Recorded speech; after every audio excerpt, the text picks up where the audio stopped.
Quizalize, the easy way to differentiate your teaching. With Quizalize, you can quiz your students on the skills and standards they need to know, using devices in classroom team games or at home, and analyze the results in a choice of clear, useful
and, in the gradebook, the results of all their quizzes.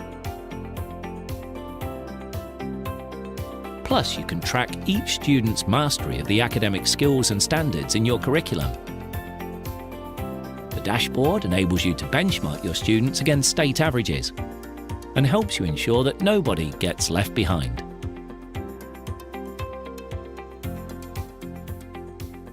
Students' test scores have improved 8 to 10 points from last year's scores. This is the first time that we've seen an increase of this magnitude.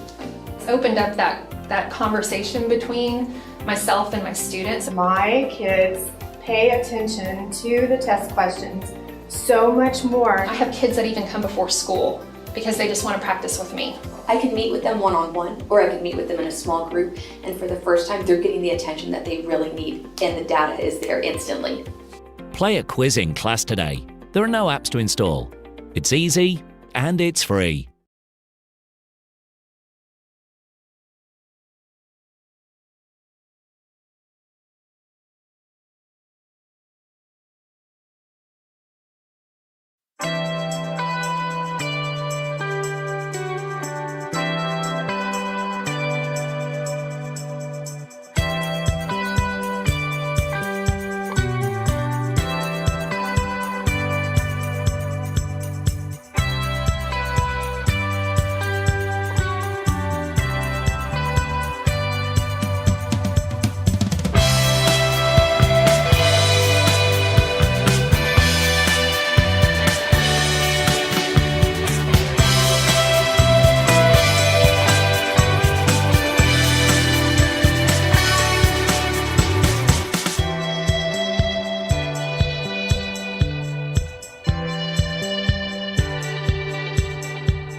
Good afternoon, everyone. Welcome back again to our Tag Pros Teacher webinar series. To our returning teachers, welcome back. It's nice to see familiar names in our chat, familiar names among our audience. We've seen a lot of you during our four-day run for our June webinar workshop series, and we're happy to welcome you back again. To those who are new to us, teachers who are joining us, or even school leaders, we have seen names. We have seen in the chat names from different parts of the world. So thank you so much for joining us. Welcome to our webinar series for teachers for this month of July. So again, I am Jim Toscano. I am one of the co-founders and the Chief Program Officer for Tag Pros Education.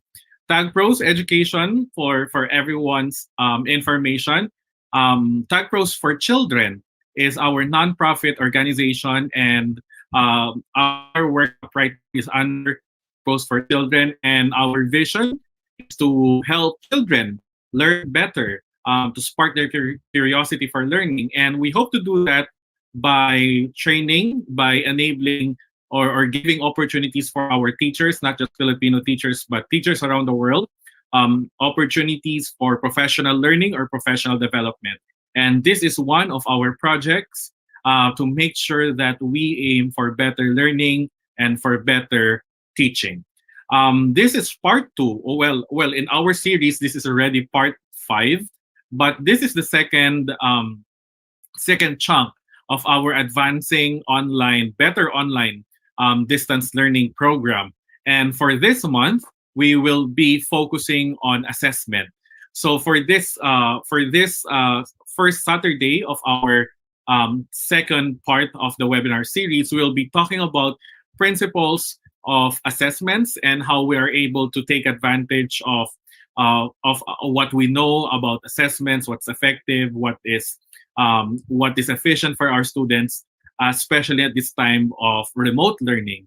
On July 17, for our second session, we will be looking into one effective platform, online platform that would enable you, teachers, dear teachers, to deliver or implement assessments. And on the third part, we will have a special guest who will be teaching us how to use video games or online games as a way to engage and even implement online assessments for our students.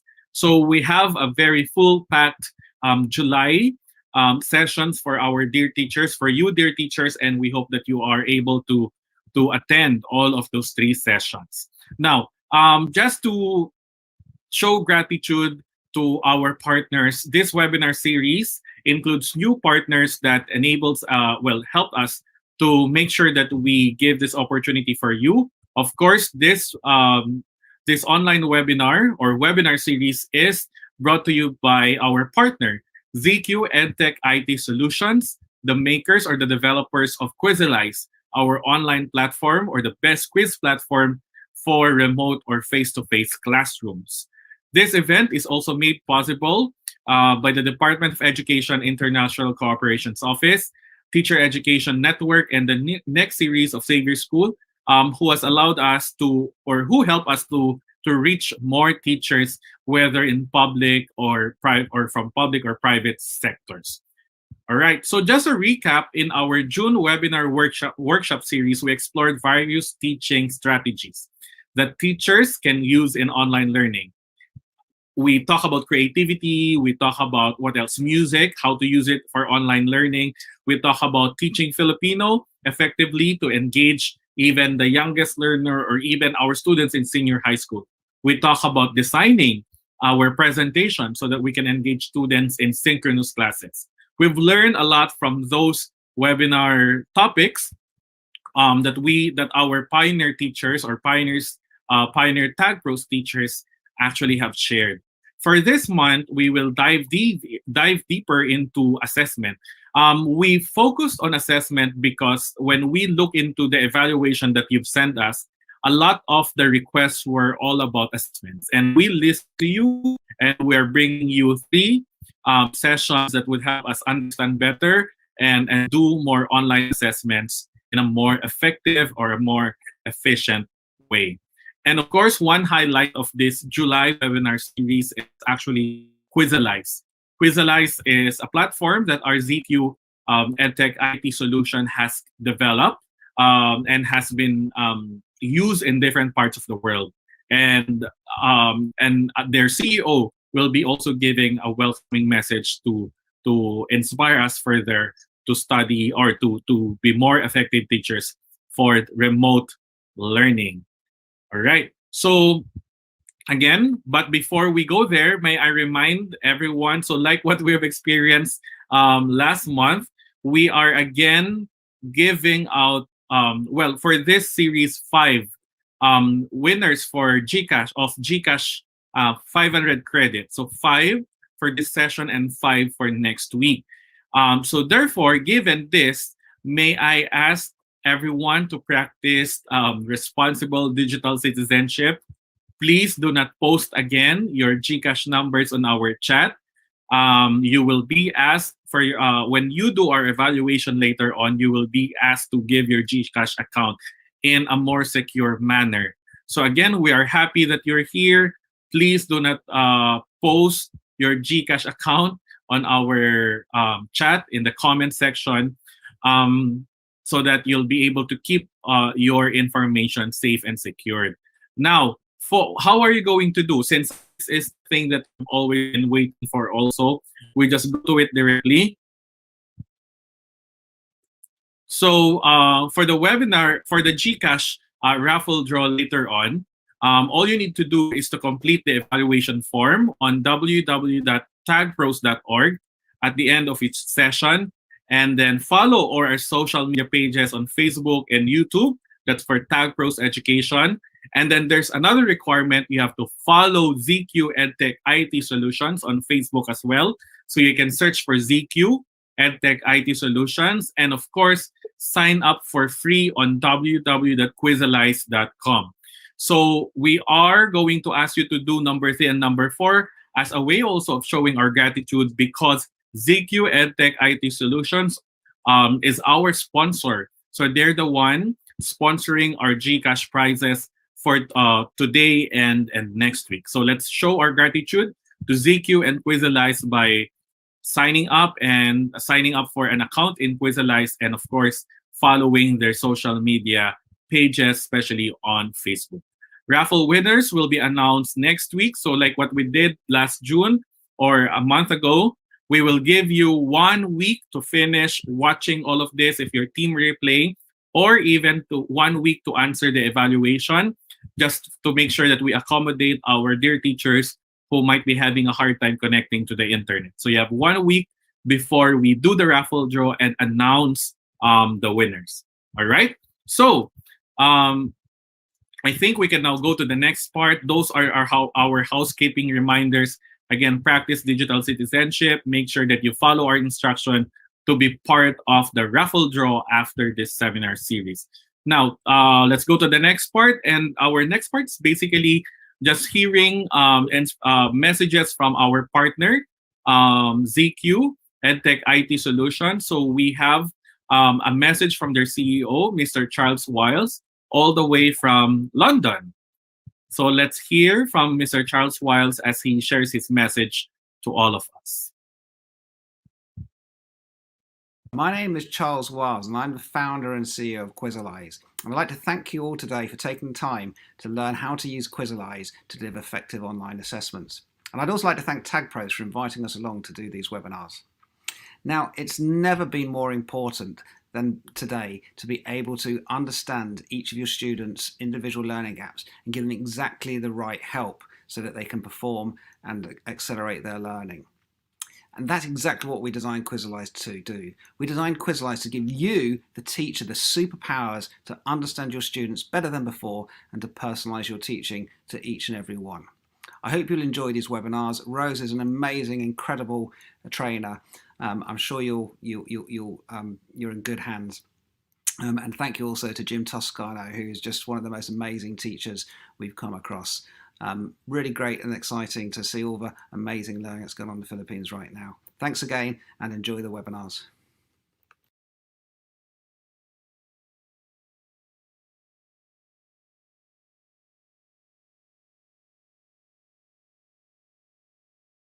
Right. Thank you, Charles. So that is Charles Wiles, the CEO of ZQ EdTech IT Solutions, the developer behind the online assessment platform Quizalize.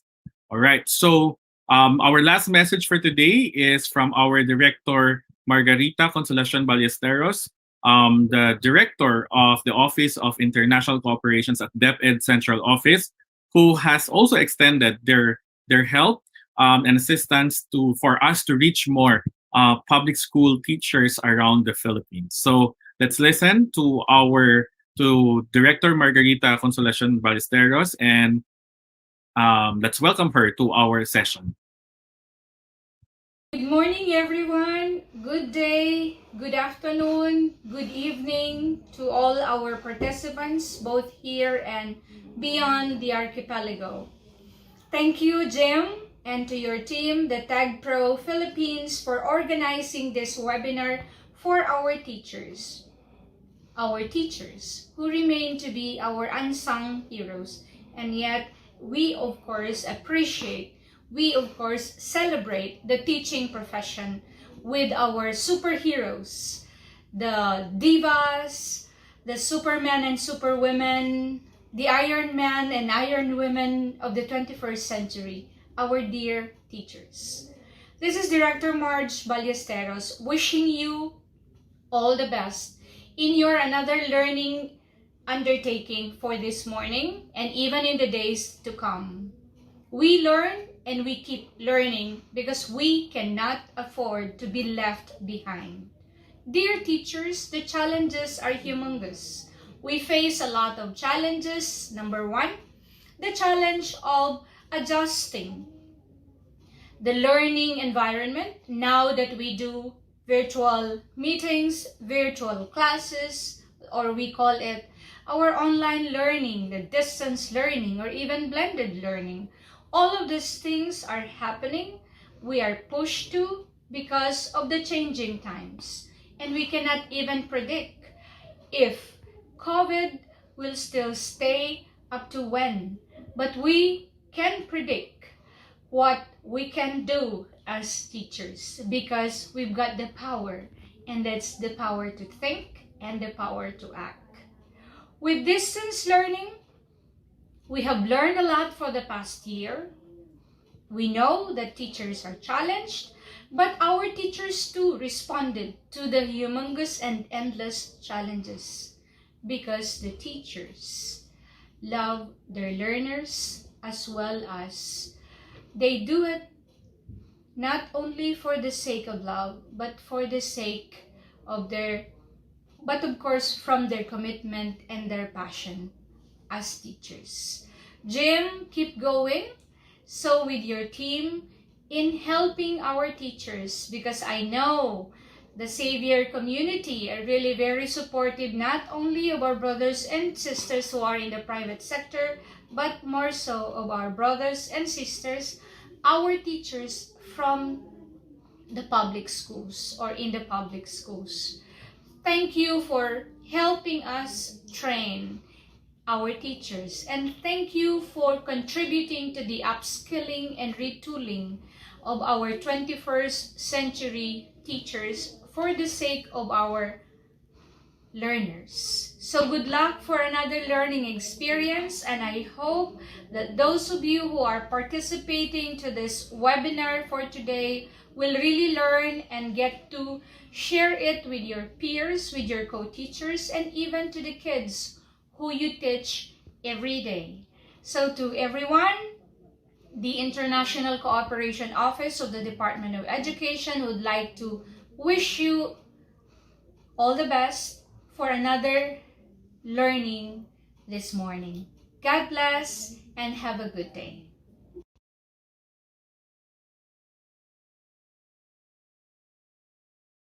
Thank you, Director Margarita Consolacion Ballesteros. She's been really supportive of Tag Pro's education and our shared goal to help our teachers be better as we all go through education in the pandemic. Right now, we're very conscious that a lot of schools are on their way for the quote and unquote summer break. It's not summer anymore, but that's how we term it.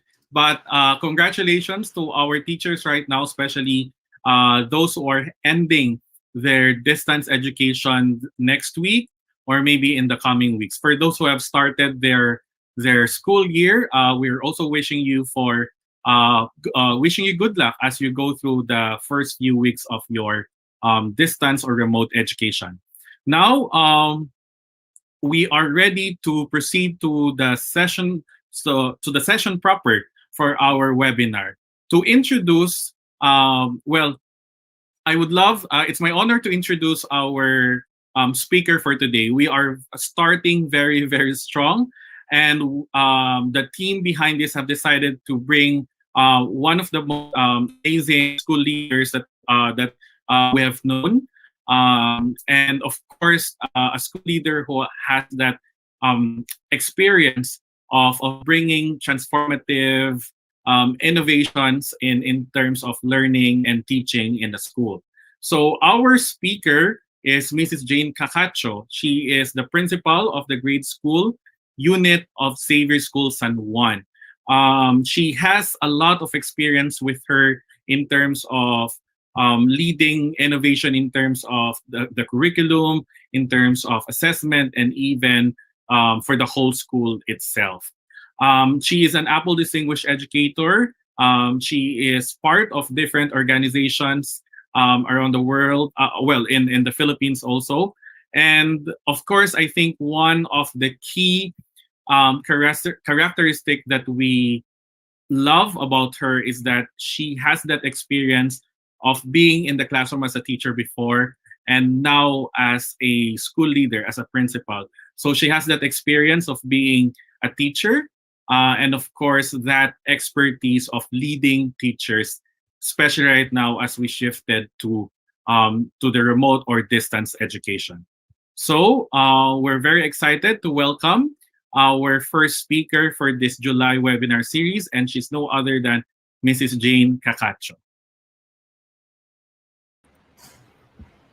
Hello, Miss Jane. Hi, good afternoon. Let me just share my screen. Okay, you cannot see it yet?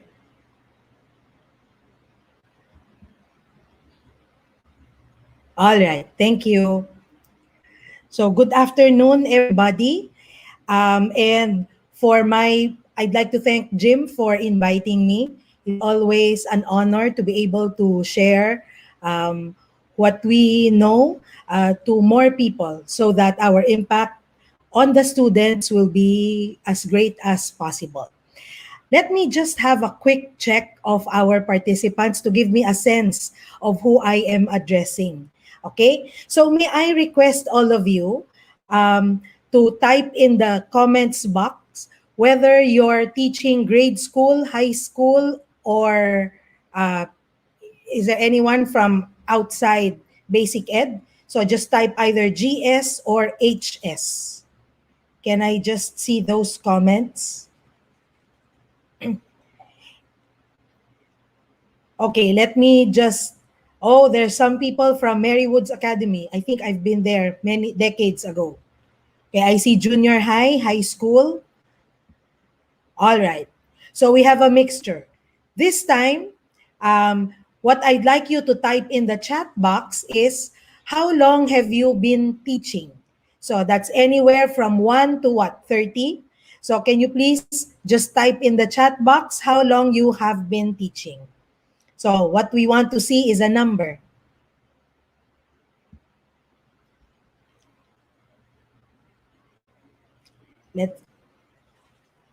Okay. All right. So we have a good mix of very young teachers, 2 years. We also have teachers of more than 20 years. Okay. All right. Thank you. Thank you for that one. To the new teachers, I think this will be a good review of what you learned in college. To our more seasoned teachers, I think this will be a good evaluation of what is happening in the classroom. And for all we know, I think most of you will actually say, oh, I've been doing that. So I'll give myself a pat on the back. Okay? So now, if you look at the title of the first slide, it says Amen, assessment as means to an end. But before I dive into education, I'd just like to ask you, do you have a goal in life? And I think almost all of us would actually say yes to this, right? So, of course, we have a goal in life. But my next question is,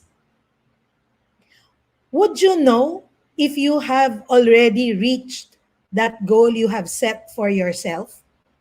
That's an important question, okay? Because we don't always want to be wondering, not knowing whether or not we have reached our goal, right? So the question is, would you know if you're there yet? Okay, that's the first question. The second question is,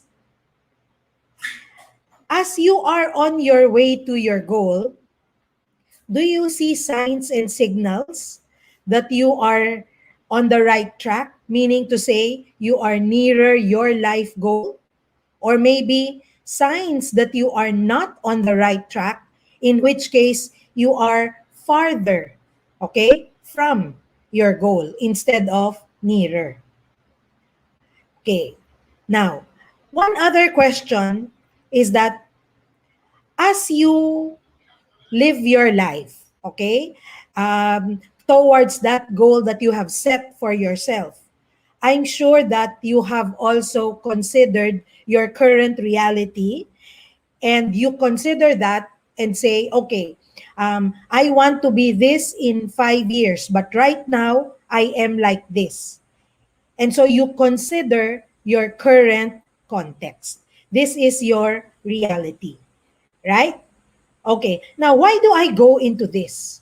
Because truly, doing assessments, designing assessments, looking at the data from assessments, it's not so different. Okay? The life goal would be like the learning outcomes, that meaning to say, the things that we want our students to learn at the end of each unit. Okay? So we write those, right? Before we begin to teach, we first know where we want to bring our students, and those are our learning outcomes. Okay? Now, how will we know if our students got the learning outcomes? That is when we make and field summative assessments, and from the results of the summative assessments will tell us if they were able to reach the goal or they were able to meet the learning outcomes. Now, as we are doing our teaching before we administer the summative assessment, okay, somewhere along the line, what are we doing? We are also gathering data to give us signs and signals whether or not our students are on the right track.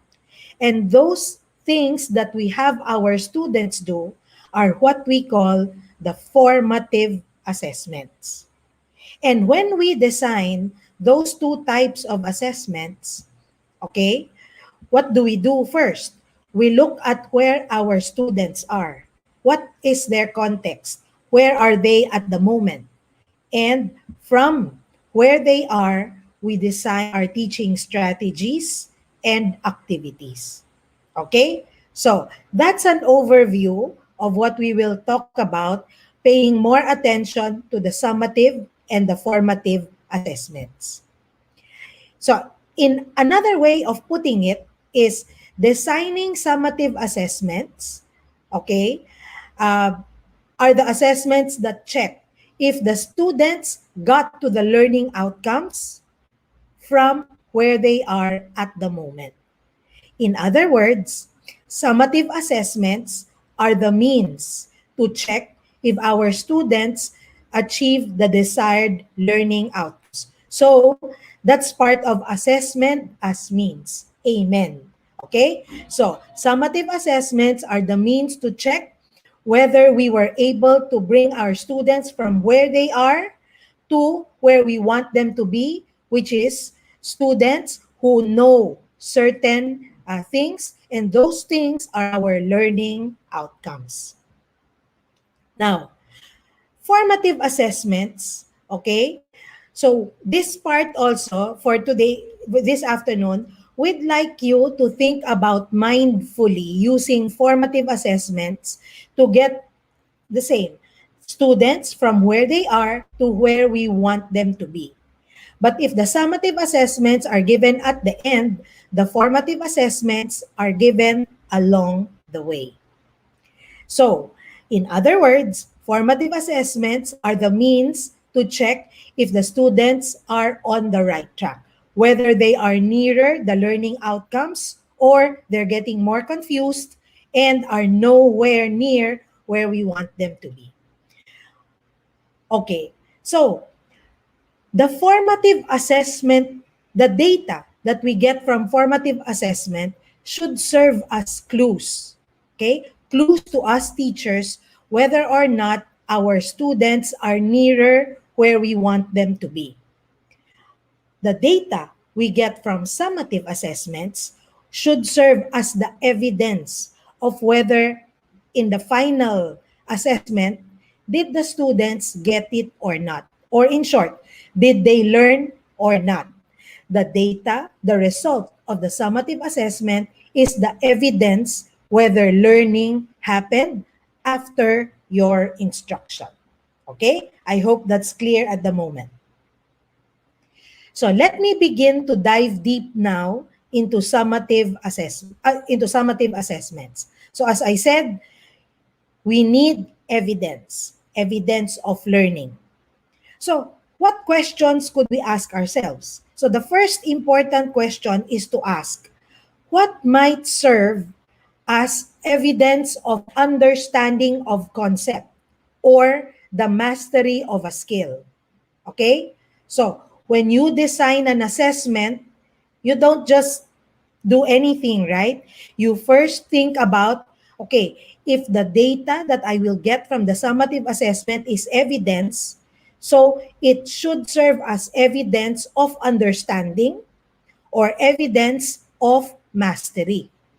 In short, what should students be able to do or be able to understand?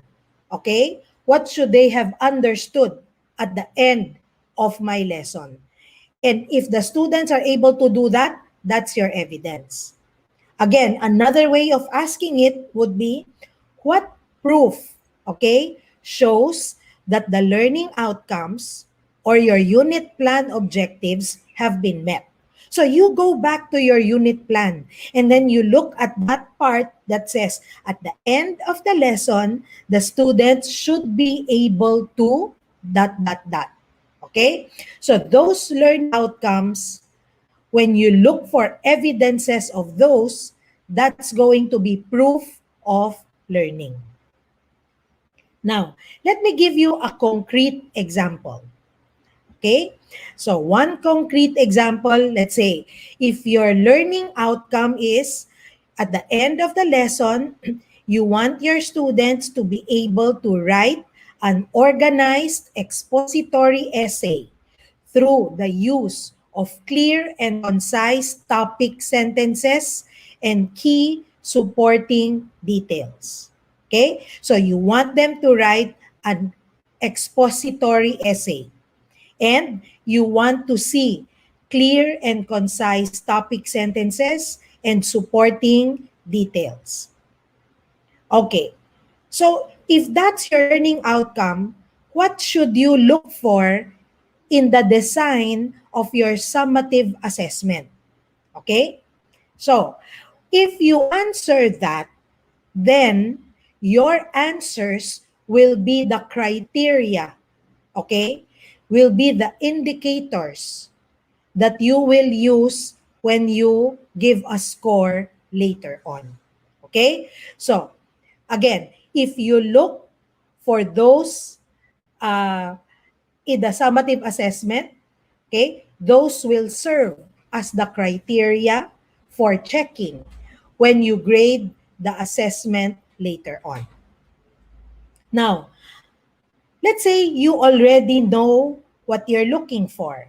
And those proofs are the rewritten learning outcomes stated as evidences. The next question now would be, in what form might the evidences appear? How should they look like? Okay, because you're still designing the summative assessment, the question is, how do I want the students to show this? Okay, how do I want them to show that they can write an expository paragraph? So we're now talking about the assessment tool. In what form? And when we talk about forms of assessment, this is a review. You can either do a traditional assessment or an alternative type of assessment. The traditional types of assessment will include your usual multiple choice, true or false, fill in the blanks, or in this case, because it's an expository essay, so it's your essay or an oral test. Okay? Alternative types of assessment might come in the form of projects, portfolio, interviews, posters. You let them do a drama, okay, a vlog, a newscast, etc. Okay. Now, regardless of whether you want them to do something traditional or something alternative, what you might want to consider is to have your assessment be designed in an authentic way. When we say authentic, it has to be purposeful. It has to consider a real world or real life application. Okay? It's an application of what they learned and not just giving back to you word for word what they learned in class. And there is usually no one answer. We're looking for divergent answers. Okay? Which means that the questions are usually open-ended. And regardless of whether it's traditional or alternative, the question could be authentic. Note, one is not necessarily better than the other. It depends on the objective of your test. It depends on what you want to check. Okay? So I'm not saying alternative assessments are better than traditional or vice versa. What I'm just saying is you use the most appropriate type of tool depending on the objective of your assessment. And regardless of the type, you make it as authentic as possible so that it becomes relevant to the students. Okay, so that's a short review of the types of assessment. Let's now go back to our example earlier. The teacher wants the students to write an expository essay. Okay? Now, so we're talking about the form, right? What should it look like?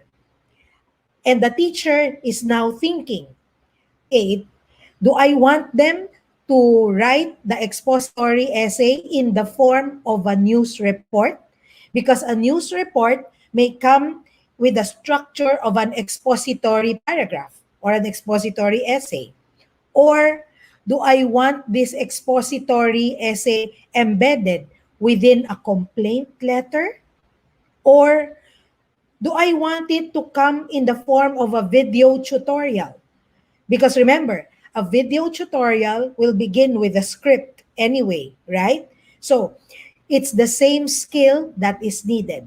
So if you notice, regardless of whether it's a news report, a letter of complaint, a video tutorial, we still go back to the main learning outcome of writing an expository essay, and regardless of what form it comes, you will still look for the use of topic sentences supporting details.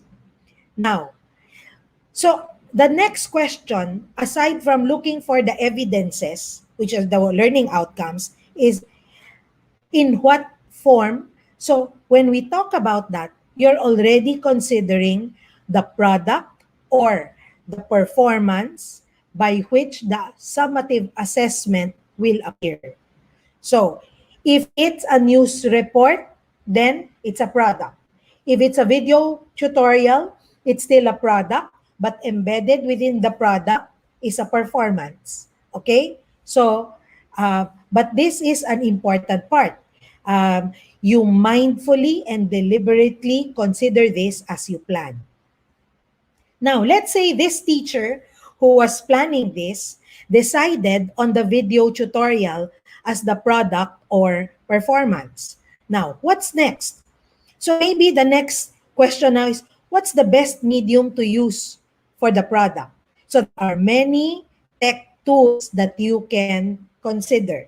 Okay? So after you have decided on the tech tool, and then it will come in what form, and you already know what you're looking for, the next question now is, okay, because the data that will be yielded in the summative assessment is evidence, right? What kind of evidence and how much of it do I need um, for it to be a convincing proof that the student got it? Okay? So, in short, how will I grade the video tutorial? What should I look for? Okay? What should I consider when I'm watching the video tutorial so that I can give it a passing mark or a failing mark? Okay? Remember, if you are part of a jury, right, and the lawyers give you all evidences, you have to weigh all evidences before you can give a verdict of guilty or not guilty. In the same way, if you're a teacher, okay, if you're a teacher and you're looking at the result of your students, okay, at the data from the summative assessment, at their answers, you have to think, is this answer convincing enough, good enough for me to say the student understood it? Okay? Let's say it's a 1 to 10 objective type of test. How many correct answers should a student get before I say the student really got it? Right? For example, if there are 10 easy items in your test, and a student gets only 5 or 50%, is that a convincing proof that a student got it because he only got 50%? Maybe not, right? But let me give you another example. Let's say there are only 2 questions, but these 2 questions are very difficult questions. Each question requires a complex answer. If a student gets 1 out of 2 questions correctly, can that already be considered a convincing display that the student got it? Both are examples of getting 50% correct, right? But I don't think the interpretation of the 50% in the 10-item easy test and the interpretation of a 50% in a 2-item difficult test would be the same. So the grading and scoring has to also be mindfully considered because not all items are created equal in terms of difficulty, complexity. Okay, now going back to our concrete example of the expository essay, what should the teacher look for in the video to check if the following are present? Because this is what is in your learning outcomes, right? So, when you write that out as what you are looking for, then that becomes your criteria that I mentioned earlier. And that is what you will put in your rubrics. Okay? That's the first column, usually, of the rubrics, right? The criteria. And then, when we go to the second part, how much evidence of those criteria are needed, then we're looking already at quality. So, for example, the quality of the topic sentence, how clear and concise it is. And then you will have varying degrees of quality. right? So that also goes into your rubrics. If you have a number of items in my example a while ago of a 10 item quiz, the quantity of number correct, okay, of items that are correct, that refers to the second one of quantity.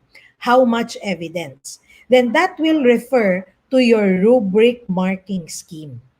So the criteria serve as your indicators, and then the quality and the quantity, how you nuance degrees of excellence will tell you, will give you your marking scheme when you make your rubrics. Okay, let me continue.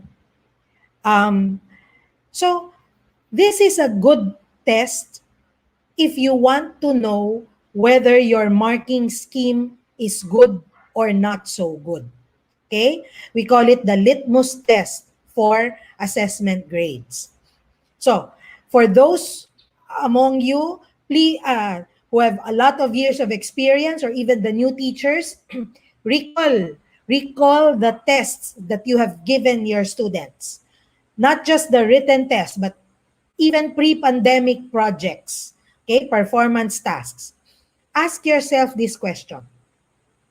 Can your students or can a student who does not understand the lesson do well in the assessment? Okay? So, can a student who barely understood the lesson get a good score? Okay? What answer do we want? Yes or no? Do we like this or don't we like this? We do not like this. Okay? Someone who does not understand the lesson should not do well in the assessment. Agree? Okay. Conversely, can a student who gets the lesson, understands it very well, do poorly in the assessment? Do we like this or don't we like this? Again, we do not like this, right? Someone who understands the lesson should get a good grade in the assessment. Okay? So, if you would like to check whether your grading scheme is good or not, you can ask these two questions. Okay? You look at your rubrics, you look at your marking scheme, and what you want is an answer to no as you subject your assessment and marking scheme to these two questions. I see a lot of no in the comments section, which means that, yes, you got it. Okay? Let me continue. Now, despite our best intentions of making a good assessment and the accompanying marking scheme, why do some assessments fail the litmus test? Okay? It can be because of two reasons. Number one, it could be that the criteria, okay, or the indicators are not aligned to the learning outcomes. Okay? Uh, for example, it's a history test. So what you want them to understand is really the learnings from experiences in history. But your assessment is to draw the Battle of Mactan. A good artist will probably get a good score because of his artistic skills without understanding the value of the battle. Okay? So, that's one probable reason why an assessment will fail the litmus test. The second reason is the weight value that you gave to the indicators are not proportional to their importance. Again, vis-a-vis the learning outcomes. We always go back to the learning outcomes. Okay? Remember, assessments are means to the end. And the end would be what we want our students to learn, right? That's why we always go back to that. Now, let's say, in the same example, of the drawing of the battle. Let's say it is important that there is artistry, aesthetics. But let's say you have 4 criteria, and presentation is of equal value as the most important historical concepts.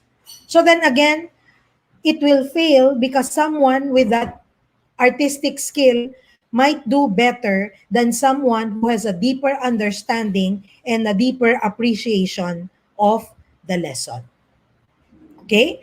Now, what can we do to guard against failing the litmus test? Okay? So, with like, I propose to you, I got this from the ASCD publication, okay? We propose to you 4 look-fors when you come up with your grading system. You look for impact, for content, for quality, and for process. Let me go to each one a little bit more deeply. Okay. When we talk about impact as a criterion of grading assessments, it means that you are looking for the bottom line uh, effect of the assessment. Okay? Did the assessment set out to was the assessment able to do what it set out to do? Now, this is very important for authentic assessments. Uh, for example, let's say your assessment uh, is to, let's say it's an HETLE class, and it's a cooking class. The taste of the dish, okay, is what provides impact. That's the end all, right? That's the most important. Whether or not the dish tasted good. Okay? If your goal was to please the audience with the palatable dish, and the dish was able to do that, then it will score highly under impact. Okay? Next is content. Oops, sorry.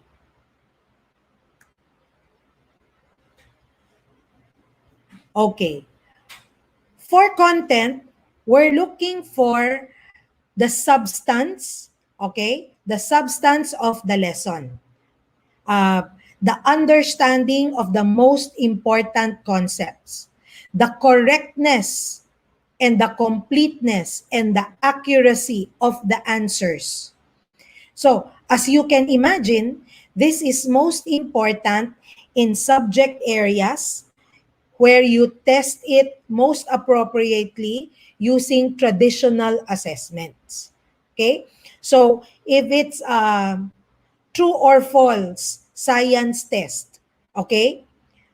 A true is a true, a false is a false.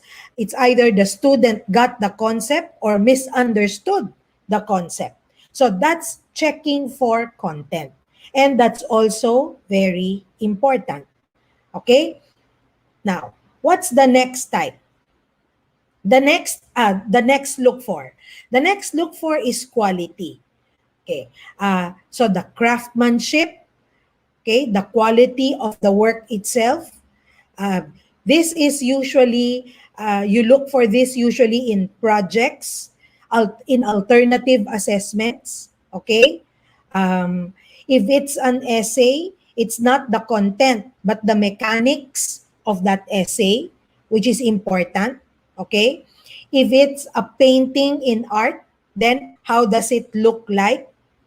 If it's, let's say, if you let your students do a short film, so you look at the quality of the editing, so that is part of quality. So those are the things you look for, okay, under quality. What's the next one? The next one is process. Now, some assessments need steps, need greater scaffolding, okay?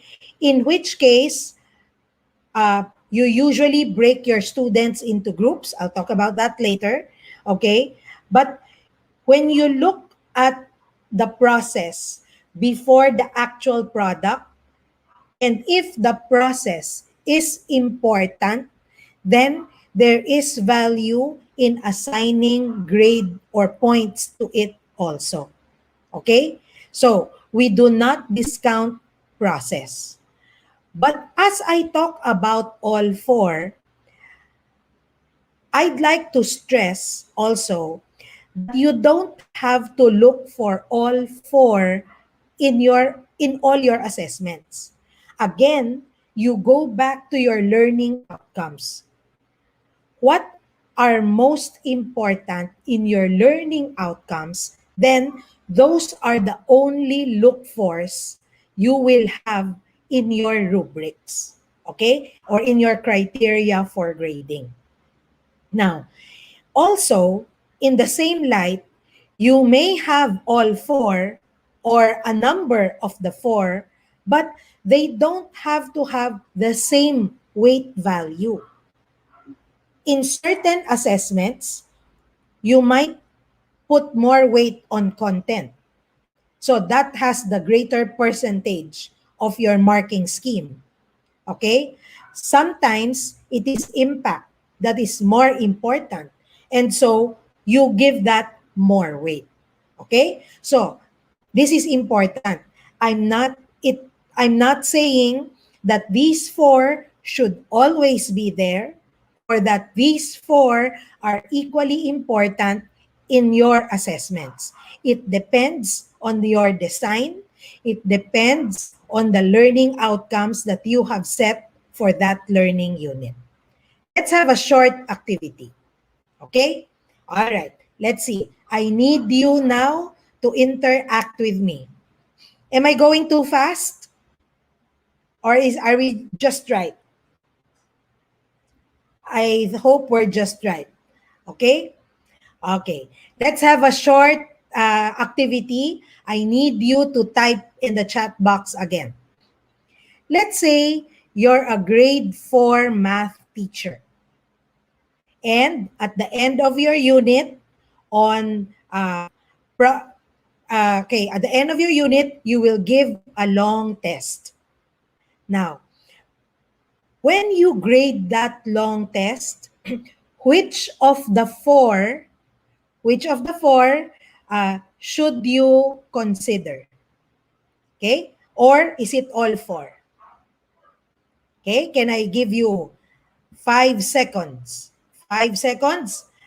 If in a math long test, which of the four will you look for when you grade the long test? Okay, I see process. What else? Content. I see quality and process and content and process, all four. Okay, we'll have more of those. Let me share with you my answer. Okay. I think in a grade 4 math test, we should look for content, which refers to the right answer at the end of the solution. Di ba? If it's a math test, the final answer is always important. Okay? The final answer is important. I also put a check under process. Why? Because it's important for a math teacher to see what went on inside the heads of his or her students. Diba? And you can see that in the solution. And the solution is the process. Sometimes the process is correct, but then a plus sign became a minus sign because of carelessness. So that's important data, right? So it's important to look at that. Now, since it's a math test, whether penmanship was nice or not nice, as long as the numbers were written clearly, I think that's less important. That's why I did not check quality. Okay? Now, I did not also check impact because it was a normal long test. There was no authentic setting to it. So it was really just to make sure they knew how to solve problems. So impact was not very important. Okay, ready for the next one? Okay, let me show you the next one. Again, in the chat box, write your answer to, if it's a senior high school econ subject, and there's an entrep uh, class, no? Entrep project. So meaning to say, maybe they have to buy and sell. They have to sell something in a fair, no? Or because it's the pandemic, online eh. Okay? So they have to sell something. They have to have the experience of being an online entrepreneur. And they have to sell a product. Okay? At the end of the project, at the end of the unit, what should you grade? Okay, can you type your answers?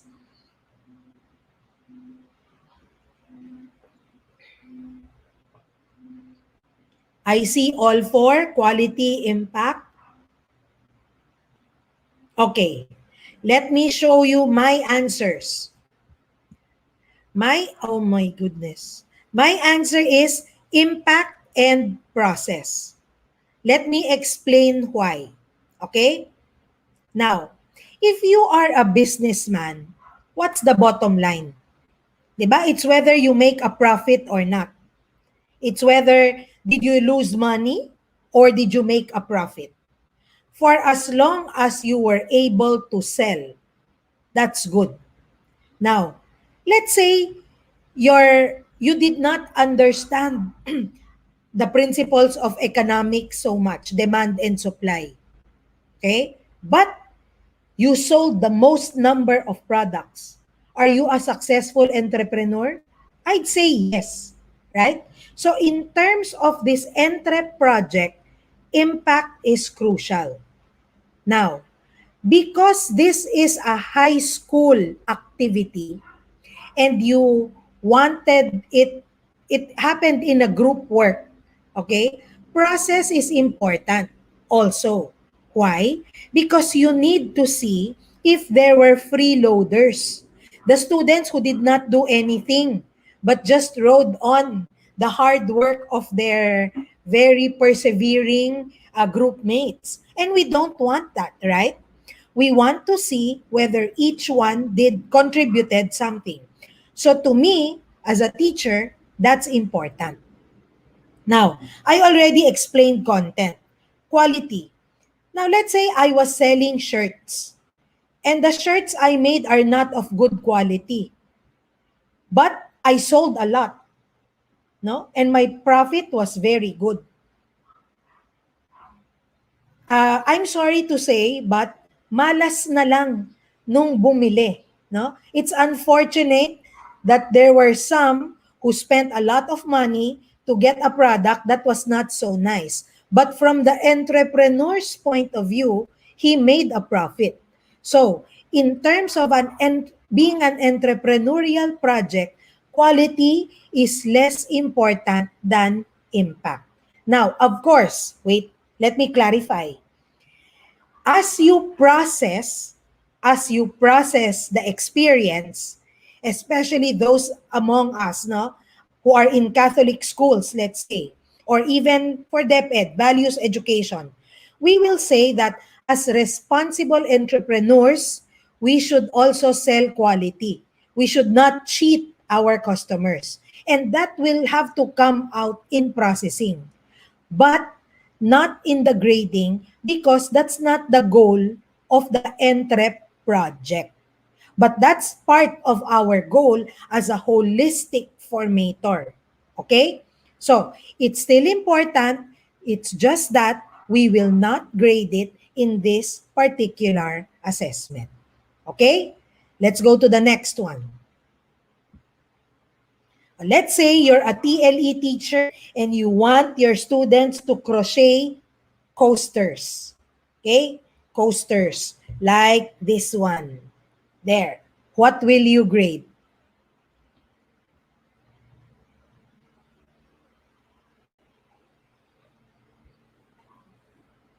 Okay, let me see your answers.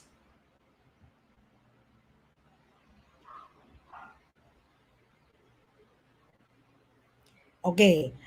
I will share with you my answers. It says process and quality, quality process. Okay. What's my answer? My answer is really just quality. Okay. Why only quality? If I grade process, I will probably grade how long it took him or it took the student to finish it. No? But at the end of it, to me, it doesn't matter if he had a mistake and then he had to redo it. It doesn't matter. As long as he's able to meet the deadline and at the end of it, it looks good. That's quality, right? So whether it took him 3 tries, 5 tries, or just 1 try, does it matter? Not really. As long as what I see in the end looks good, it's of good craftsmanship, then I will give this student a good score. Okay? I think I have, okay, one more activity. So, a final paper in history, and it's an argumentative essay. Okay? Argumentative, so meaning it has to be a persuasive essay. Please write your answers.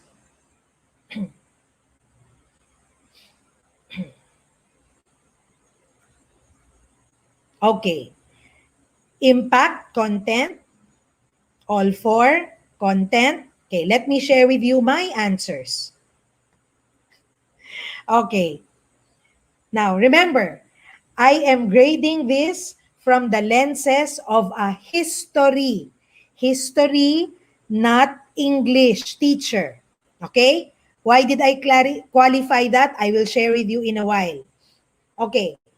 As a history teacher, okay, because it's an argumentative essay, after reading it, if the paper was able to convince me, then that's impact. That's important.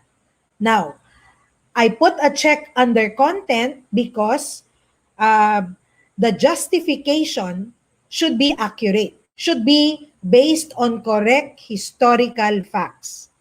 Now, quality to me is also important because it's a final paper, the mechanics of it, okay? Did this person follow the margins I set? Those will be important.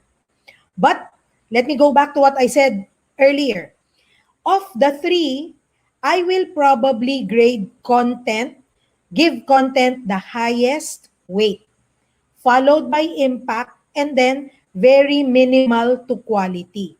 So even if I looked for all three, the three are not graded the same way. Content will be heaviest.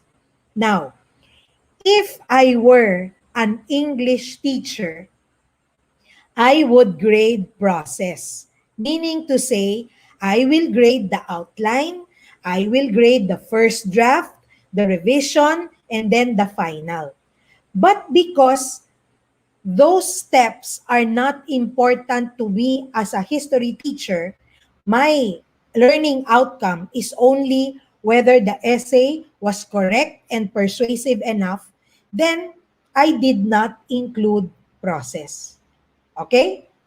So if you have questions, please write them down or type them in the chat box so that we can take note of them and answer them later. But I hope it's clear.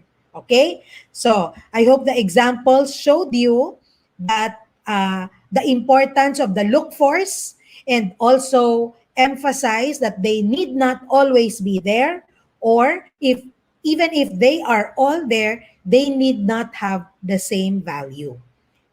If you forget and you always look for four, or you give those four the same weight, even if it's not appropriate, that's when the assessment will fail the litmus test. Okay? Why do we want to make our grading clear? Because according to Feldman and Marshall, giving students more insight into how they did actually increases their learning agency.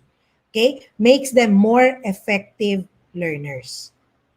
Now, let me just go a little bit to issues in assessment, in graded assessment. Now, when we talk about group work, no, how many among you, I'm sure there are many among you where your students complain, Miss, so ma'am, my classmate, I did everything and then I'm getting the same grade as my classmate who almost did nothing. Di ba? So, but in the first place, let's review. Why is it important to give group work and sometimes group assessments?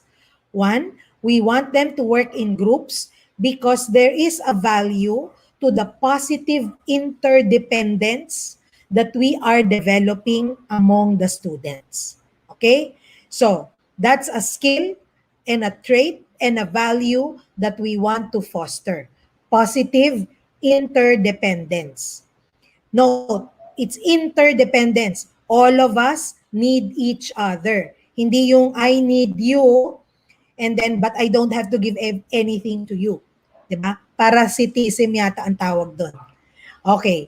Next, when we talk about assessment, we have to make sure that each one in the group is accountable in terms of his learning. Okay? So, what are some tips when you give group assessment?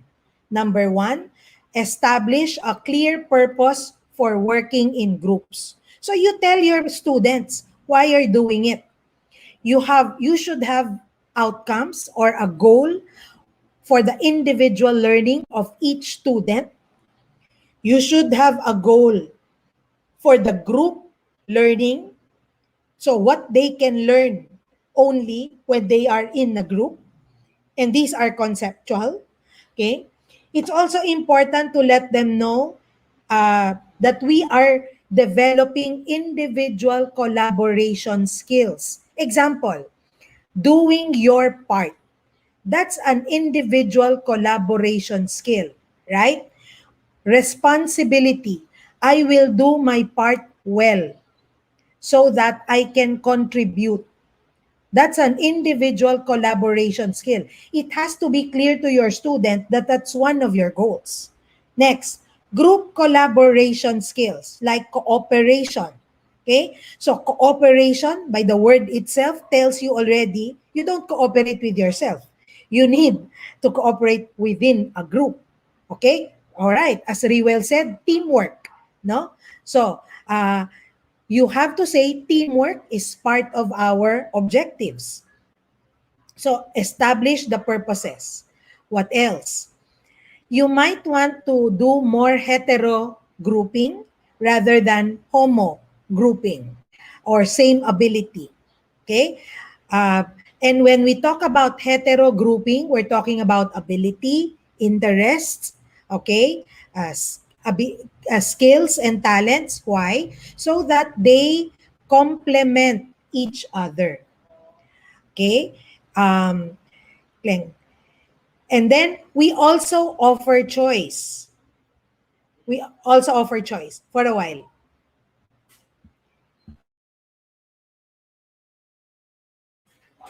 All right. So when we offer choice, it means that we tell the students, we give the students a chance to choose which group to join.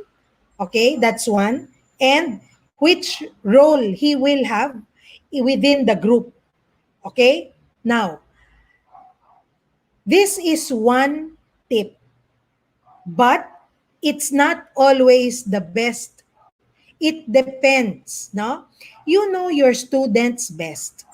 For example, if you know that there's a very tight barkada within your class, okay?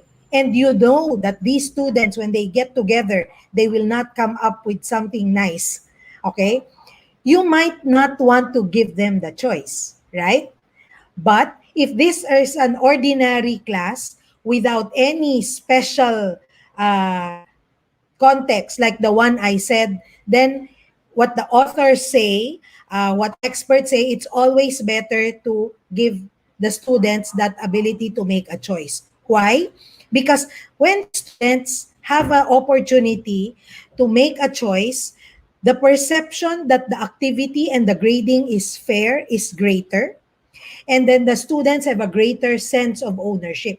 They cannot blame you, the teacher. Oh, I didn't like my classmates, didn't like my group mates, but I had no choice. So I did not do well. There's no such excuse because they chose their teammates. Okay? Moving on. So, design tasks where everyone can contribute. And the contribution can be from part to whole. No, part to whole meaning, okay, we were made to make a brochure, okay? And it's a brochure of the, let's say, region, whatever region. Okay, in our group, you do the products of this region. You do the terrain, okay? I will do the population. You do the culture part, etc. Okay? So, parts of the project, and then let's put them together. It becomes the brochure. That's parts to whole. Or it can be steps to completion. You do the first part of our essay, do the graphic organize. After we brainstorm on the graphic organizer, you, group member one, you do the first draft. I will look at it, I will edit it, I'm doing the second part, and then our next classmate will look at my edits and turn it into the last draft.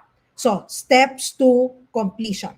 Or it can be scaffolded with role division. Let's say we were made to do a mini film. Okay, you're the script writer, you're the director, I'm the actor, he's the cameraman, etc. Okay? But what is important to remember is that group work should have adequate complexity. Because if it's something too simple that can be done individually, you might as well have it done individually. Okay? Next. This is important. Let me go to the second part first. It's important to grade individual learning. Okay? What do I mean? When you look at your learning outcomes for the cognitive goals, you wanted each of them to learn something about the lesson.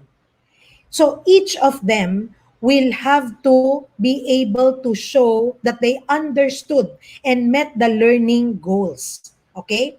Because for example, if someone was timekeeper, someone was facilitator, someone was like this, and that's all you grade, will the timekeeper who just looked at his watch show you understanding of the lesson? Even if he was the best timekeeper? Of course not. So, it's important that you have an assessment that was able to grade understanding individually, separately.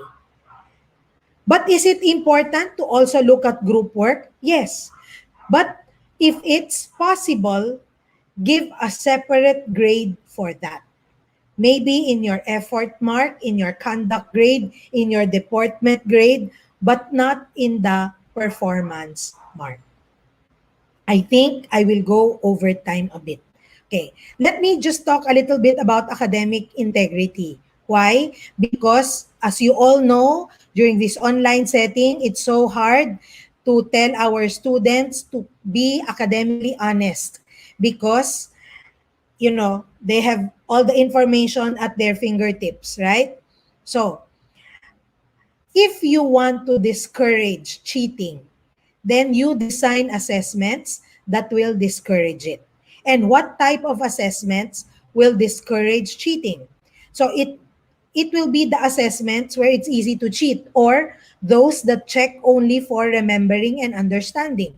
Kasi fill in the blanks, multiple choice. So it's easy, right? But if your assessments are complex, then it's going to be more difficult to cheat. So let's opt for the assessments on the second column. Okay? Those that are more complex and usually come in the form of performance tasks. And when you design your performance tasks, Make it as authentic as possible. Use SDGs, use real world problems. And when you design your performance tasks, have your students do a task, not just choose an answer. Have them do something instead of choose an answer. Or instead of just uh, telling them what to do, sometimes also it would be good you let them choose what they want to do. Okay? Take this screen, for example. No? It's a math assessment. It's worth 100 points. No, sorry. It's worth, wait, it should be, they should earn 100 points, okay? A potential of 100 points here, but they can choose how to get the 100 points. Do they want to earn 60 points easy by doing just the first row? Do they want to do one difficult 60-point item? All right? And then add one moderately difficult, that's 40, without having to do this, etc. So you can have a menu. And can you imagine, if you give this to your students, the act of choosing itself will already give them a greater sense of ownership. This is some other, no? How can you do this? If the pressure is diminished, then there is less pressure to cheat because there's no external force, okay, coming in, adding to their problems. So how do you do that? If you're a school administrator, then you might want to simplify your grading system. You might want to withhold the awards for now, okay? Or this is something different, but we do in our school. We provide an opportunity for a retake so that if they don't do well or if they fail the first time, they know na it's okay. I can do it. I can take the test again. Okay? So why will I cheat? I have a second chance to retake the test again anyway. So that is one example of diminished pressure. Okay. What else? You might want to create structures and routines that discourage those dishonest behaviors. When I observe classes, I see a difference between teachers at the beginning of implementing a test. No? Some of them start with, okay, class, please, I know it's easy to cheat. So keep everything away. Make sure your headphones are on. Don't look at the people around you. Keep your books.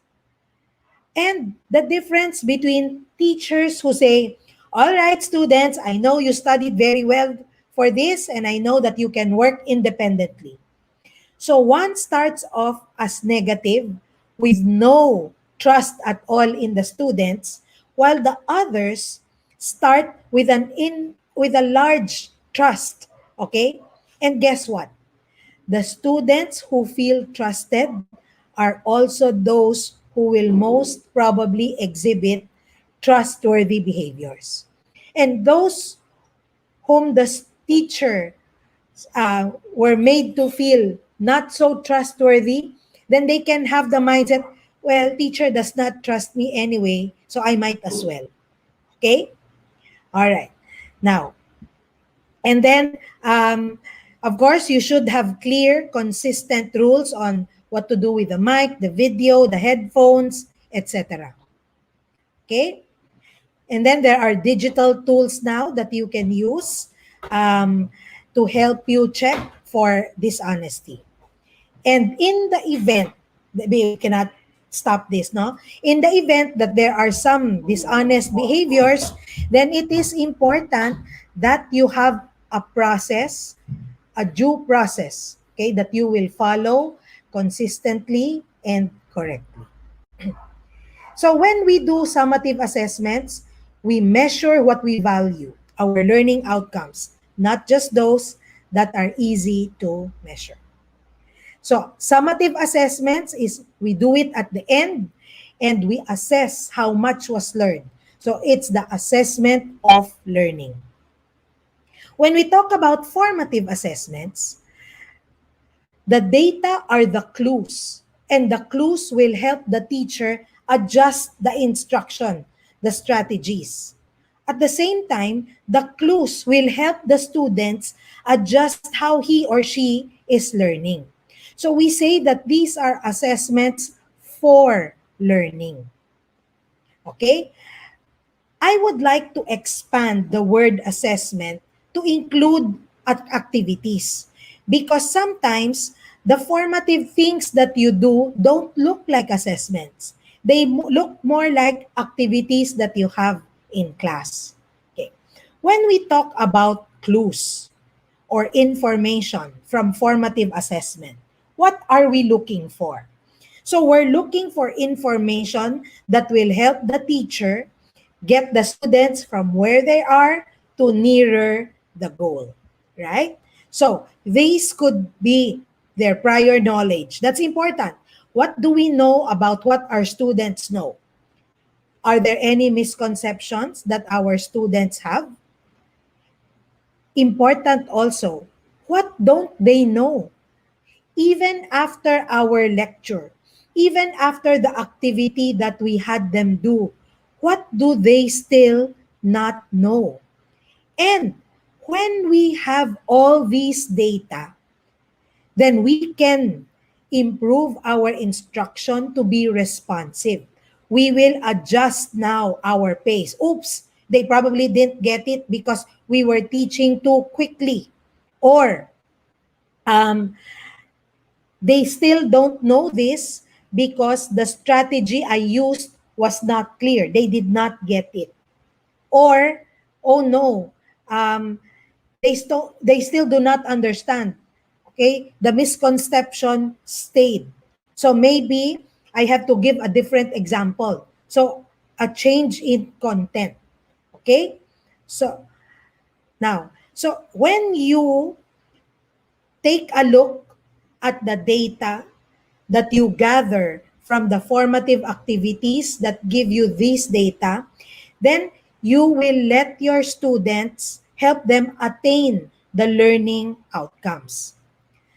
Are cognitive data the only data that we need? No. Okay? We also want to know other things about our students. We want to know what their interests are, how they are feeling after our discussion or during our discussion or before we have an important discussion.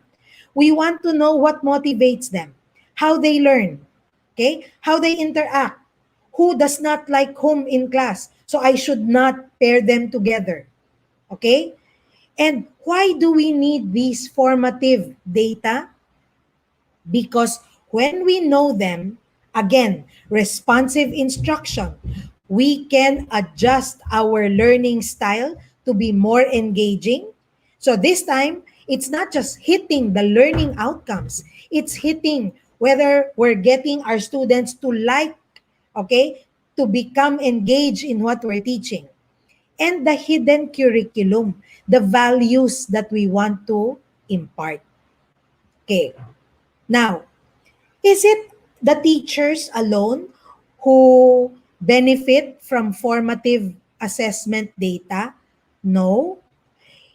It's important that the students also are able to help themselves. Okay? Help themselves learn better to achieve the learning outcomes. Now, what will help them? They have to know if they are on the right track. They have to know if the strategies they use to study are working. And when they know this, they become more mindful learners, right? And as mindful learners, okay, they make adjustments in how they understand. If teacher says this pala, this is what my teacher means. Okay? oh, if I do this strategy in math, it does not work. Okay? I come up with a different answer. I should do this. Or standard. I thought this type of answer is already good, but it's not good enough for my teacher who has this standard. Okay? So those adjustments in understanding strategy and standard are happening inside our students' minds, which helps them become more mindful learners. Now, what are examples of formative assessments? So these are the things that you can do. Okay? So at the beginning of the class, you can have a question. That's your entry slip. At the end of the class, can have an exit slip, what they found most difficult or most unclear, muddiest, or what they understood very well, eureka. No? And you can see all the other examples there. I'd like to talk a little bit more about self-assessment. Now, you can have your students do a self-assessment, no? But a self-assessment will only be effective if the following are met. Self-assessment should be explicitly taught and modeled to the students. So, a teacher may do a think aloud of assessing himself or herself. Okay? It is important that the self-assessment considers the standards of the teacher. Like my example a while ago. I thought this was already okay, but my teacher was looking for this. Okay? It should promote metacognition or notes about how am I learning? How am I regulating myself? Okay? So, these are important for self-assessment. You can do the same activities to look for the other data. No? A while ago, the muddiest point and the eureka moment were about understanding of concepts. But as an exit slip, you can also look for feelings. Let's say you had an activity, you're a social studies teacher, and you had a debate about EJK. And some of your students are pro Duterte, some are not. And you feel that at the end of the lesson, okay, some are not comfortable with how the discussion went. But your next session is still about that. So it might be good for you to know how your students are feeling so that you can tweak your strategy in the next session. So you can do all of these activities to check for feelings, thoughts, insights, understandings, motivations, etc. Okay. I'd like to talk about feedback. Sorry, it's getting long. But these are the usual feedbacks we give our students. Okay? Look at this. No? I'm sure at one point or another, you've given your students this type of feedback, right? Brilliant. Well done. But is this a good kind of feedback? It is very affirming, no? Yes, it's motivating, but not very specific. Okay? What was well done? No? What was you don't know. The student does not know. So if you follow that up with keep it up for your next assignment, again, it could be affirming, but in the student's mind, the question might be, what will I keep up? I don't know nga what I did well, right? So yes, Margarita said feedback should be specific. Or if you said you have poor effort here, okay? So again, that's demotivating. Why? If you talk about effort, that's a very personal thing, right? Do we really see effort? Can we judge something that we do not see? The moment you give an evaluation about effort is a judgment. But the judgment could easily be unfair because we have not seen it. Okay. If you say this, there's no example, so how will they know what a good critical analysis is? All right. If you say referencing is incorrect, but there's no specifics, again, might not be very important. And if you say, I expect better next time, okay.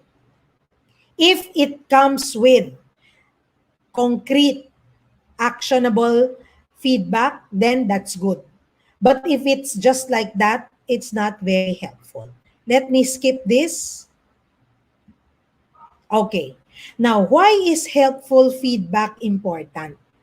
Because if your feedback is important, the students will understand the marks that they have been given better, they will complain less, and they will not say, teacher does not know how to grade. Diba? Because they know why they got that mark. And because they know why, they know how to improve for future assessment. And then they know already what they will need to do in order to reach that learning outcome. You help them identify their strengths and weaknesses. And when they study, they will make better choices as regards how to do it. Okay. Now, so ultimately, helpful feedback makes our students become self-reflective practitioners and lifelong learners. So note, this is part of the hidden curriculum, that in the feedback that we give our students, the learning that they get from it, or their reaction, their responses to getting feedback actually has an impact not just on your lesson, not just on the assessment, but on what they become as people, even as they are adults already. Helpful feedback promotes a growth mindset, okay? Because the responsibility of doing better is not just on the teacher, but also on the student. Remember, good feedback comes with actionable steps, right? So you don't just say good, very good, or bad, very bad. You tell them, not so good, so you can do the following. So the moment you say you can do the following, already shares the burden of the learning with them. It's not that, oh, you didn't do so well, so I better adjust my teaching and the burden is all on the teacher. We don't want that. Everything should be shared with the student.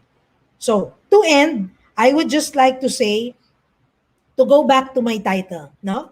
Amen is that assessment is the means to check, okay, if the students fulfill the desired learning outcomes, and assessment, the formative ones, is our means to check if students are on the right track.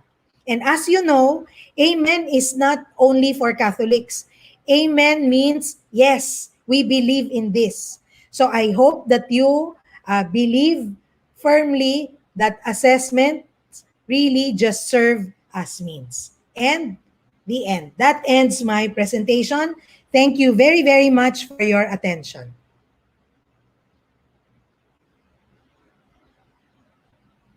All right. Thank you, Miss Jane, for the very packed session sharing. We've learned a lot. Actually, I was reviewing also on my side, and a lot. We have a lot of interesting questions. You have engaged. You have engaged really well. Our audiences, they were answering all your prompts a while ago. The first question that we have, Miss Jane. We will let you breathe for now and and and take a sip. The first question is from Darwin Angkahan. Very interesting because it sorts of asks, shall we proceed to the next lesson if you found out that half of your students get a failing result during or from the summative assessment? Or maybe we provide other enrichment activities in order to cope, for the students to cope with the difficulties that they have. So should they move or should they stay? in the lesson? Okay. Personally, I believe that you cannot move.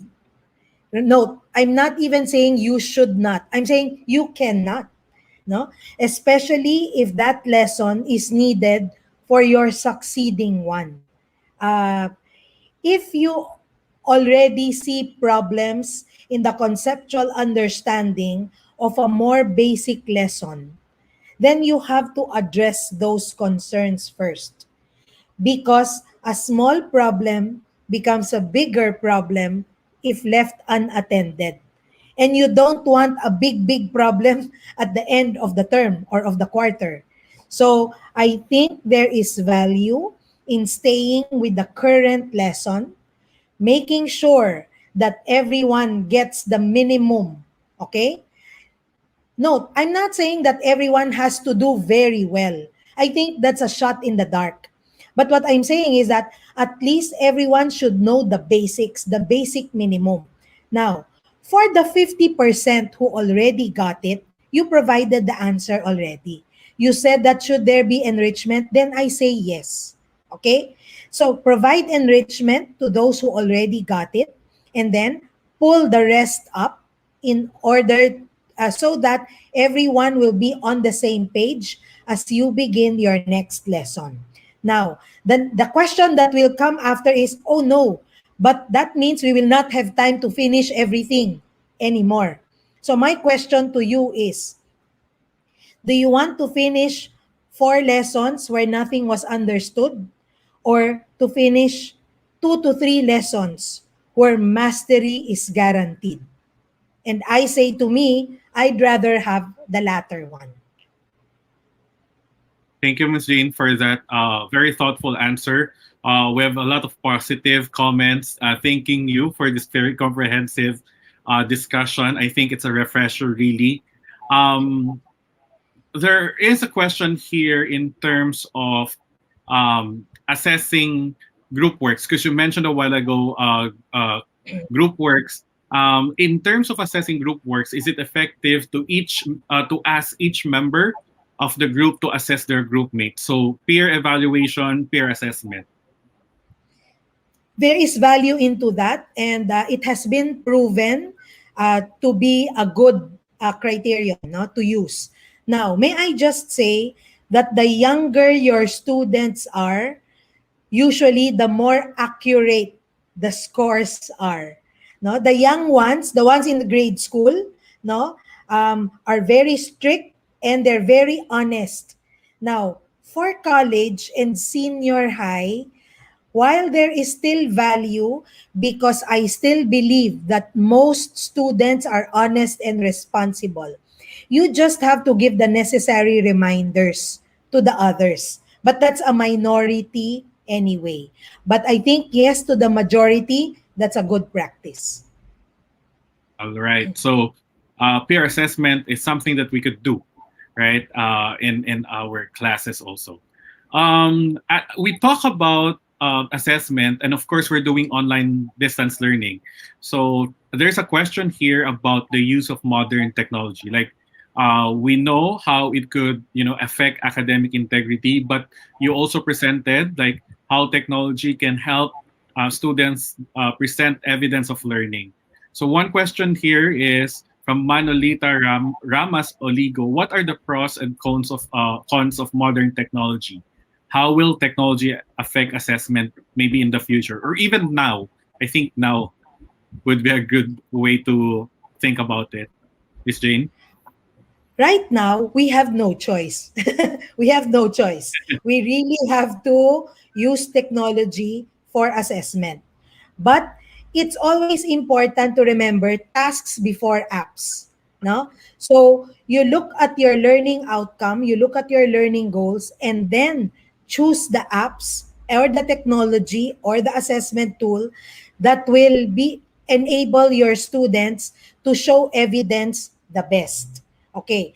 In terms of benefits, advantages, again, the ease of checking for easy to check assessments. Okay. Like the example on Quizalize allows you for easy checking, and feedback. So I think that's one advantage. Also, in terms of, let's say, you want to measure impact. In the past, because let's say you had your students only present their publication inside the classroom, you can only measure impact on their classmates. But right now, if you have something published in the internet, impact is, great. You can get global feedback. So I think that's another benefit. Now, but there are also some assessments where, for example, physically standing in front of an audience is still different from delivering something through the camera. Okay? So there's no way around it during the pandemic. But when we are on site, because that is also important, you don't want to do away with that. But then you go back to your learning outcome. Is that a goal that they have to have the confidence of speaking in front of a live audience? Then if it's yes, then you do it. But if your goal is different, then you might not have to do it. So there is no one answer. Again, it goes back to what are your goals? Right. Thank you, Ms. Jane. Uh, a word from Miriam Espino. Congratulations to the speaker, Ms. Jane, for sharing her knowledge and expertise for today's webinar.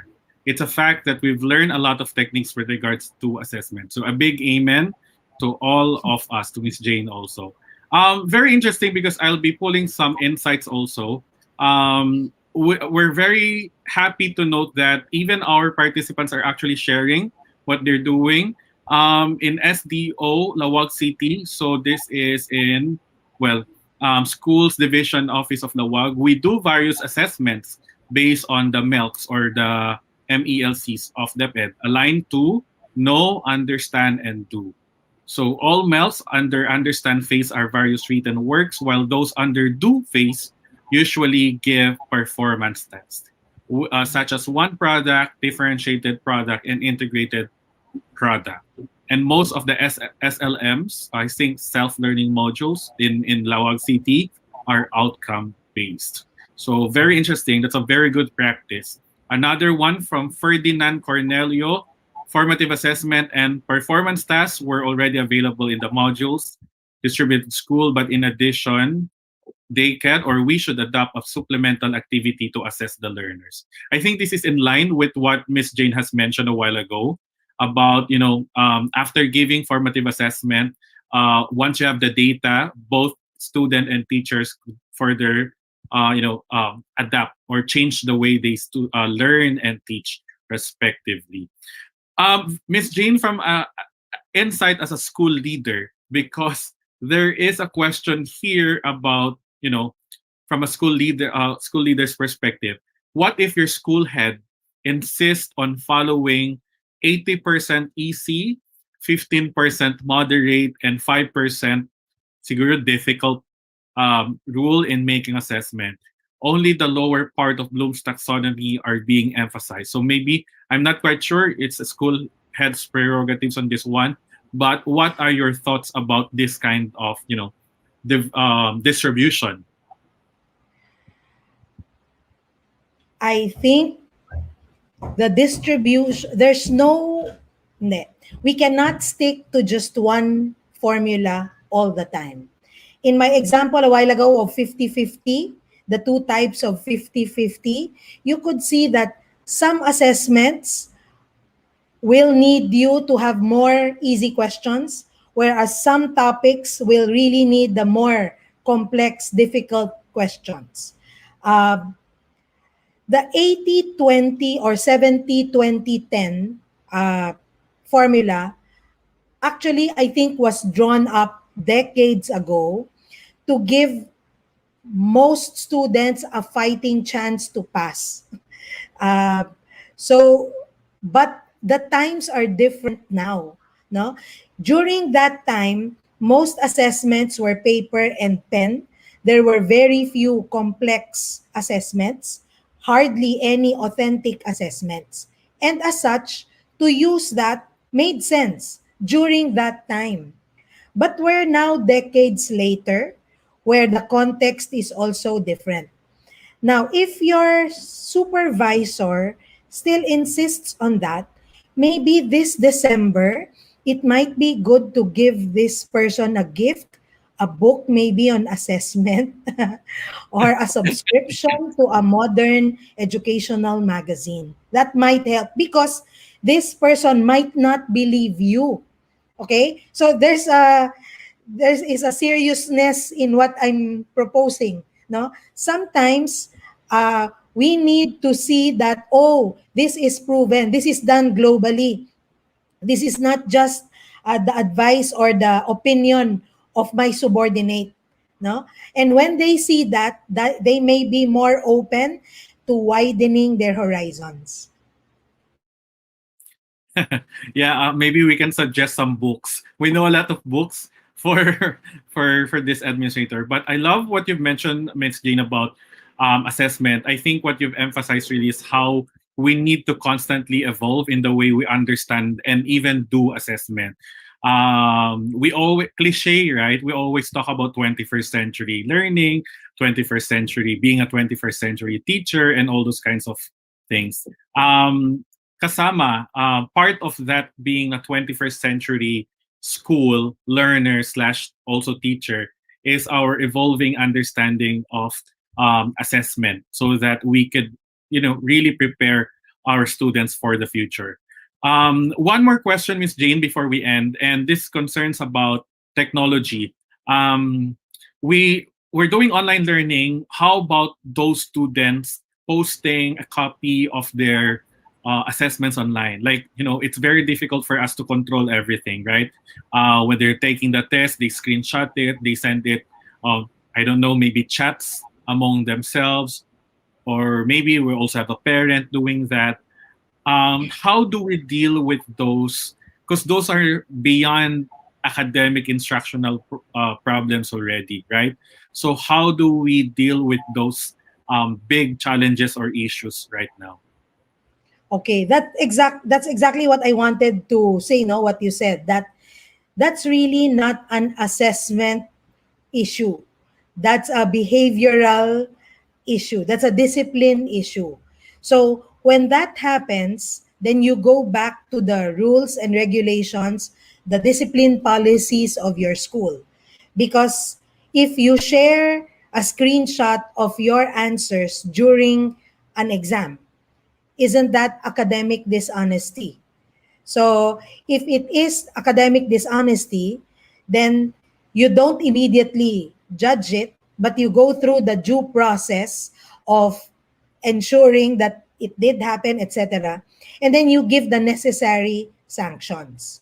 Now, when in doubt, uh, I think that a conversation, no, not in all cases, a conversation with the culprit is important. Where it's coming from, no? Where it's coming from, the motivation for doing it, explaining why it is wrong. If you have a good relationship with your students and they trust you, I think they'll listen to you. And maybe the action was really more of either carelessness rather than malice, ignorance rather than ill will. Okay? So when that happens, that's easily corrected. So the conversation is very important, but we do not save them from the consequence, which may be a sanction. Because they have to know also that all our actions magnified by technology will have consequences that are also magnified by technology. So that's the bitter end of the technology thing. Especially right now because our students are at the comforts of their homes. Hindi naman tayo pwedeng, we cannot put CCTV in every room where they're studying, right? So we just need to Yeah. trust and hope. Right. I remember, Jim, no? Sometimes in the classrooms, I heard teachers say this, which I found very helpful, no? And we tell this to our parents.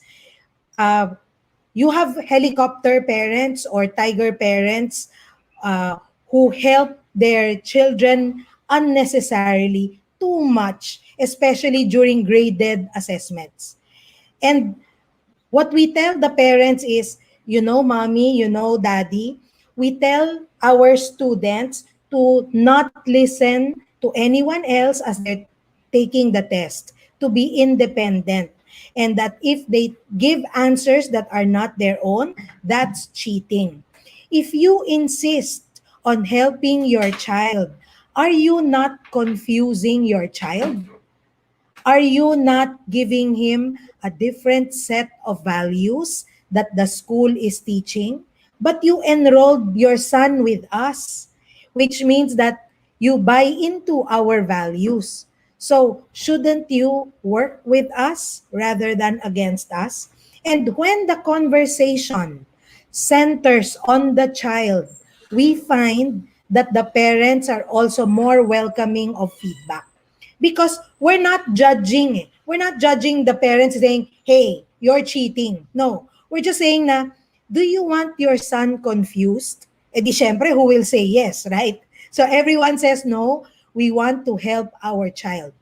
And when that happens, the home becomes the ally of the school. I loved your last message, Miss Jane. I think it's a perfect fitting end to our discussion today. How we further strengthen our relationship with the parents at home, or maybe the home in general. Because in the end, they are not our enemies, quote and unquote. They are our ally. Remember, we always say favorite nating word, our favorite word, stakeholders, partners. So this is the time for us to really take advantage of what we always say about our parents or the home itself. So this has been a very informative, fully packed discussion. And Ms. Jane, thank you so much for being here. Our audience agree with me that you have been a very brilliant speaker, and you've shared so much wisdom that we can use, not just in facing the education this time of the pandemic, but even after. That's the big idea why we started with Miss Jane right now. We're starting strong because in the end, the discussion, the challenges on assessment goes beyond education in the pandemic. It will always be a challenge for a lot of us. It will always be a frontier of improvement for a lot of teachers, school leaders, and schools. So Miss Jane, on behalf of TAGPRO's Education, DepEd Central Office, International Cooperations Office, and all our partners, ZQ EdTech IT Solutions, we thank you for sharing your wealth of expertise and knowledge, not just to TAGPROs, to the webinar, but to all our teachers in the Philippines and around the world. Thank you, Ms. Jane. All right. So we are now going to the last part of our webinar today. We apologize for not being able to answer all the questions that you have, but when we look at the questions, almost all of them fall into same categories, and I hope that Ms. Jean was able to answer them during the open forum. So the last part really is just a reminder for everyone about the things that you need to do. We are now closing our webinar workshop for today, and we look forward to part 2 and part 3 in the coming Saturdays. So right now, all you need to do is to make sure that you listen to our instruction. Your evaluation. So some of you are asking where the evaluation links are. Again, like we always do, now is the time for us to reveal. It's in www.tagpros.org. All right, so our evaluation is at www.tagpros.org. If you look at the top part of the website, you will see there, click here to answer the evaluation form for July 10, 2021. So it will be open, it's now open, so you can go there and answer the evaluation form. Again, it's www.tagpros.org. That evaluation will serve as your attendance. So if you have registered a week ago to the seminar or the webinar, then that's fine. But for you to get a certificate, you need to answer the evaluation. Again, we consider your answer at the evaluation as your official attendance to our webinar session for today.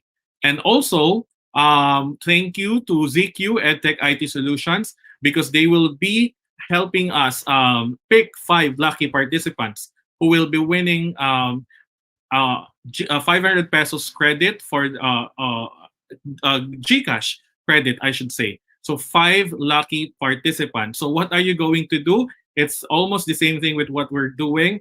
Answer the evaluation form, like and follow Tag Pros Education social media pages. The third one is that you go over on Facebook, look for ZQ EdTech IT Solutions, and then follow or like their Facebook page also. And one more important thing, you need to go to quizalize.com. You need to go to quizalize.com and start exploring it. We will give you some time to really create your account and start exploring it because that is part of our requirement for you to be part of the raffle draw. Of course, this is our support to ZQ EdTech IT Solutions as our main sponsor for today. All right. So that's it for now. We thank you so much for attending our first installment for the July Tag Pros teacher webinar series, and we are very happy for your participation for today, for your active participation, and we hope to see you next week for our part 2. For our part 2, we will be having Quizalize at the center stage for you to learn more or to learn one important tool that you can use for online assessment. So again, thank you from Tag Pros Education and all our partners, and we hope that you stay safe and God bless us all. Thank you, everyone.